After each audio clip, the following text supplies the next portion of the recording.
अर्जुनी मोरगाव विधानसभा क्षेत्रात चौफेर लढत पाहायला मिळत असून महायुतीचे उमेदवार राजकुमार बडोले यांनी आपलाच विजय होईल असा विश्वास व्यक्त केला आहे। गेल्या 15 दिवसापासून महायुतीचे उमेदवार राजकुमार बडोले हे मतदारसंघ पिंजून काढत आहेत, तर आज त्यांनी अर्जुनी मोरगाव तालुक्या अंतर्गत येणाऱ्या प्रतापगड गोठणगाव क्षेत्रात प्रचार रॅली काढत गावागावात जाऊन मतदारांशी संपर्क साधत त्यांच्या समस्या जाणून घेत येत्या काळात आमदार होताच समस्या सोडवू असे आश्वासन देत आहेत। तर या निवडणुकीत राजकुमार बडोले हे राष्ट्रवादी काँग्रेस पक्षाच्या घड्याळ चिन्हावर निवडणूक लढत असून येत्या 20 नोव्हेंबरला होऊ घातलेल्या विधानसभा निवडणुकीत राष्ट्रवादी काँग्रेस पक्षाच्या घड्याळ चिन्हावर मतदान करून विजयी करण्याची विनंती माजी मंत्री राजकुमार बडोले यांनी गावकऱ्यांना केली आहे। सगळ्यांना खूप खूप धन्यवाद देतो। आपली जी काही कामं असतील ती सगळी कामं करण्याचं मी या ठिकाणी तुम्हाला आश्वासन देतो।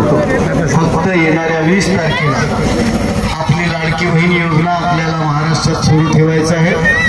माझ्या सगळ्या शेतकऱ्यांचे विजेचे बिल माफ करताना त्यांचे पुढील द्यायचं आहे।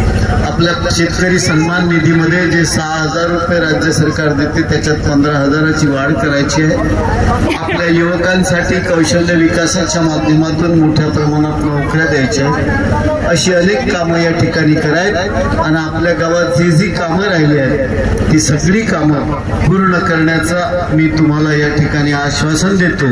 फक्त तुम्ही एक काम करा, येणाऱ्या 20 तारखेला माझा जो घड्याळ जो चिन्ह आहे त्याच्यावर जास्तीत जास्त मतदान करा, असं आव्हान मी माझ्या सगळ्या लाडक्या बहिणींना, माझ्या लाडक्या भावांना, माझ्या ज्येष्ठ श्रेष्ठ नागरिकांना करतो। तर राजकुमार बडोले हे गावात पोहोचतात। गेल्या 15 वर्षात राजकुमार बडोले यांनी केलेली कामे पाहता नागरिकांकडून राजकुमार बडोले यांच्या ठिकठिकाणी स्वागत होत आहे।